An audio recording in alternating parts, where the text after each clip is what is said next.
Hello बच्चों, मैं गंगा पांडे। स्वागत है आपका मेरे यूट्यूब चैनल में। आज के वीडियो में मैं लेकर आई हूँ क्लास 12 पॉलिटिकल साइंस का जो सेकंड बुक है उसका थर्ड लेसन नियोजित विकास की राजनीति। इसमें एक वीडियो मैं पहले बना चुकी हूँ जो क्वेश्चन आंसर पर बेस्ड है और उसी का पार्ट 2 आज मैं लेकर आई हूँ। उसके जो क्वेश्चन बचे हुए थे वो मैंने आज के वीडियो में डाले हुए हैं। तो इसमें पहला क्वेश्चन मैंने लिया है कि बॉम्बे प्लान क्या है। ये क्वेश्चन बहुत ज़्यादा पूछा जाता है कि बॉम्बे प्लान क्या है। तो बॉम्बे प्लान क्या है? सन 1944 में उद्योगपतियों के एक वर्ग ने देश में नियोजित अर्थव्यवस्था चलाने का एक संयुक्त प्रस्ताव तैयार किया गया था।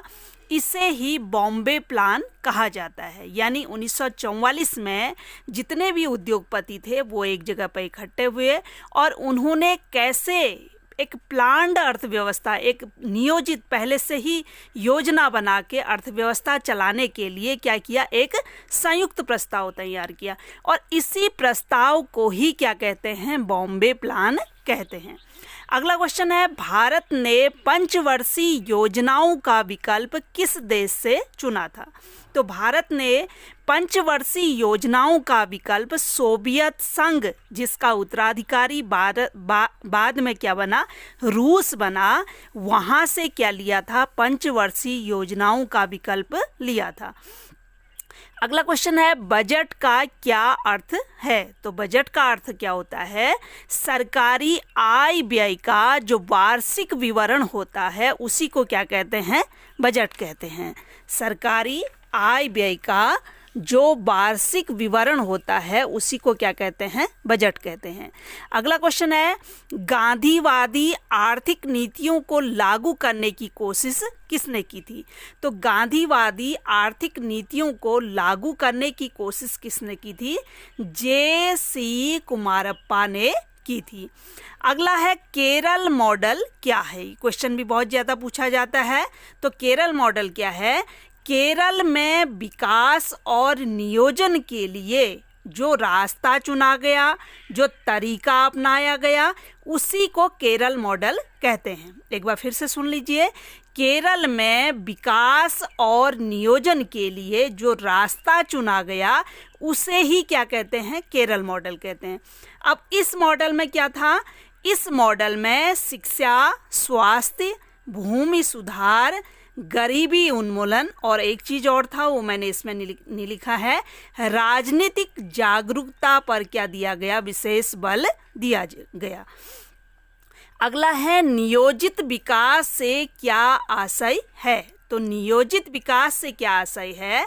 कम से कम व्यय द्वारा, यानी कम से कम खर्च के द्वारा जितने साधन हमारे पास हैं, जितने संसाधन हमारे पास हैं, उनका उपयोग करते हुए पूर्व निश्चित, पहले से ही निश्चित लक्ष्य को प्राप्त करने से है।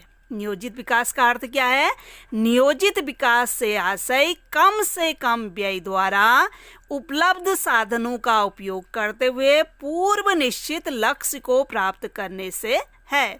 यानी एक लक्ष्य इसमें निर्धारित किया जाता है जिसमें कम से कम खर्च के द्वारा जो साधन हमारे पास हैं उनका उपयोग करते हुए विकास करना। अगला है, भारत में हरित क्रांति की क्यों आवश्यकता पड़ी? इसके लिए मैं पहले भी वीडियो बना चुकी हूँ। भारत में 1960 का जो दशक है वो खतरनाक दशक कहा जाता है। उस समय भारत में अकाल पड़ा था, सूखा पड़ गया था, जिससे भारत में खाद्यान्न की बहुत अधिक कमी हो गई थी। विदेशों से भारत को खाद्यान्न मंगाना पड़ा था। उसके बाद ही भारत में हरित क्रांति की नीति को अपनाया, जिसमें क्या था, खाद्यान्न उत्पादन में वृद्धि के लिए हरित क्रांति की आवश्यकता क्यों पड़ी?